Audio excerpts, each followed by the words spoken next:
Hi children, let us continue the second long answer question from oscillations. It is uniform circular motion. A particle P moves in a circular path. It moves from X, OX from the origin. It moves on the circumference of the circular path. The particle P is at a radius A.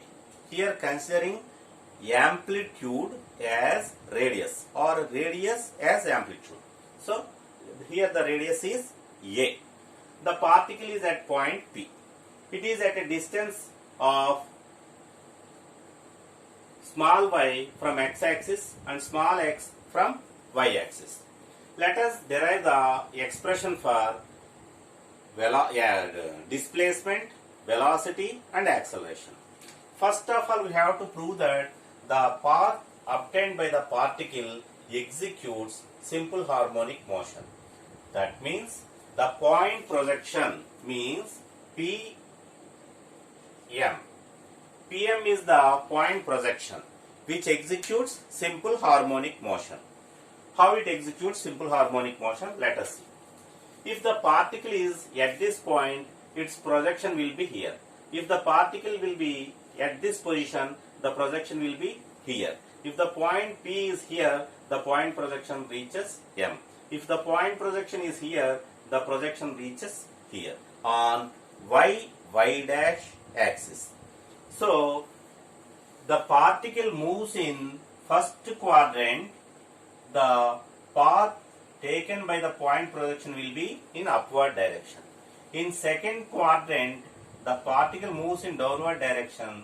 Point projection also moves towards the mean position. Let us consider x. X dash is the mean position. It is moving on y dash axis. Okay. In third quadrant, the particle moves in downward direction. The point projection also moves in downward direction. In fourth quadrant, the particle moves in upward direction. Here the point projection also moves in upward direction. That means the point projection is moving in to and fro motion. This is the to and fro motion. Okay. So let us have to prove that the point projection is executing simple harmonic motion.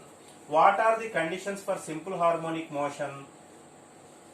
The body has to follow to and fro motion. That's the first thing. Second condition, acceleration is directly proportional to negative displacement. These are the conditions which has to obey simple harmonic motion. So let us derive the expression. From the diagram, sin theta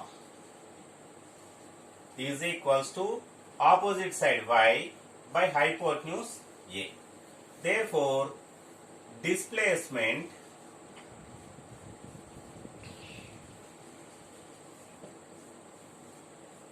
y is equals to A sin theta.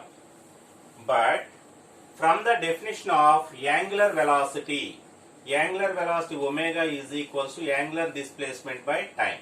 From this equation, theta is equals to omega t. Let us substitute this value of theta in this equation.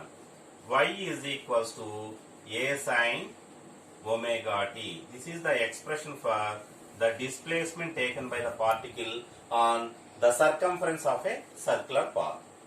From this equation, let us derive the expression for velocity.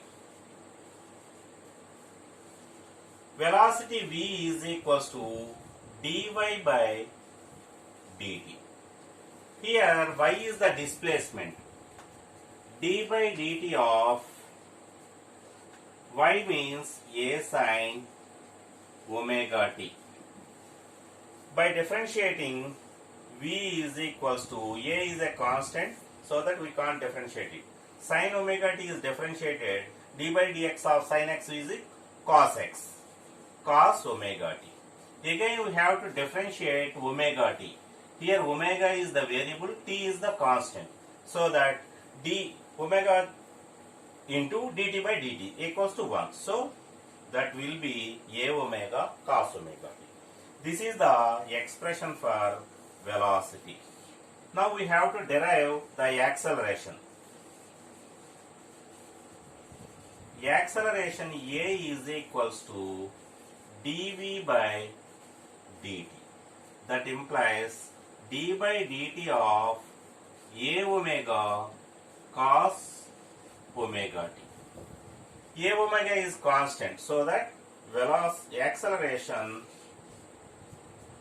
A is equals to a omega into d by dt of cos omega t. That implies d by dx of cos x means sin x. So minus a omega into d by dx of cos x sin x, sin omega t. Again we have to differentiate omega t. That comes omega. So a is equals to minus a omega square sin omega t. I will write it as a is equals to minus omega square into a sin omega t. But a sin omega t is equals to, what is a sin omega t? Equals to y. So acceleration a is equals to minus omega square into y. This is the expression for acceleration. For satisfying the conditions, the motion is to and fro as above said, and acceleration must be directly proportional to negative displacement. Here omega is constant, so that acceleration a is directly proportional to minus y, as omega is constant. This is the second question, which is for long answer question number 20. Okay.